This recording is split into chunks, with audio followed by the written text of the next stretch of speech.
শনাক্তের পর শুরু হয় উদ্ধার অভিযান।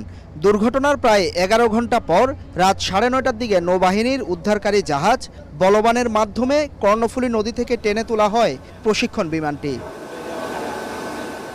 উদ্ধারের পর দেখা যায় দুমড়ে মুচড়ে গেছে বিমানটি। তবে সবচেয়ে বেশি বিধ্বস্ত হয়েছে সামনের অংশ, আগুনে পুড়ে যায় পুরো ককপিট। উদ্ধারের পর ঘটনাস্থলে আসেন বিমান বাহিনীর ঊর্ধ্বতন কর্মকর্তারা। উচ্চ পর্যায়ের তদন্ত কমিটি গঠন করা হয়েছে বলে জানানো হয় বিমান বাহিনীর পক্ষ থেকে। বিমান বাহিনী প্রধানের নির্দেশক্রমে দুর্ঘটনার প্রকৃত কারণ উদ্ঘাটনের জন্য ইতিমধ্যে বিমান বাহিনী কর্তৃক একটি উচ্চ পর্যায়ের তদন্ত কমিটি গঠন করা হয়েছে।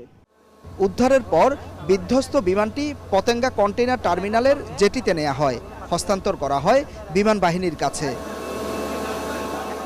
উদ্ধার হওয়া বিমানটির একেবারেই বিধ্বস্ত অবস্থা। আমার ঠিক পেছনেই দেখতে পাচ্ছেন ক্রেন দিয়ে সেটিকে এই মুহূর্তে পতেঙ্গা কন্টেইনার টার্মিনাল জেটিতে নিয়ে যাওয়া হচ্ছে। প্রায় 5 টন ওজনের বিমান, সেটিকে টেনে নিয়ে যাচ্ছে নৌবাহিনীর যেই উদ্ধারকারী জাহাজ বলবান সেটি, এবং পতেঙ্গা কন্টেইনার টার্মিনালের জেটিতে একটি বিমান বাহিনী ট্রাক রয়েছে, সেখানে বিমানটিকে বুঝিয়ে দেওয়া হবে বিমান বাহিনীর কাছে।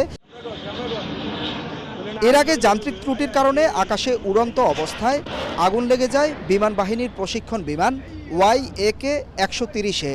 প্রচণ্ড গতিতে চোখের পলকে সেটি পড়ে যায় কর্ণফুলী নদীতে। সে সময় বিমানটিতে থাকা 2 পাইলট প্যারাশুট দিয়ে লাফিয়ে পড়েন নদীতে।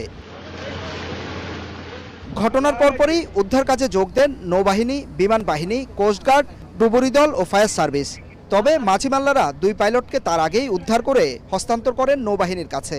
এর মধ্যে স্কোয়াড্রন লিডার আসিম জাওয়াদ হাসপাতালে নেয়ার পর মারা যান, আর উইং কমান্ডার সোহানকে চট্টগ্রামের সম্মিলিত সামরিক হাসপাতালে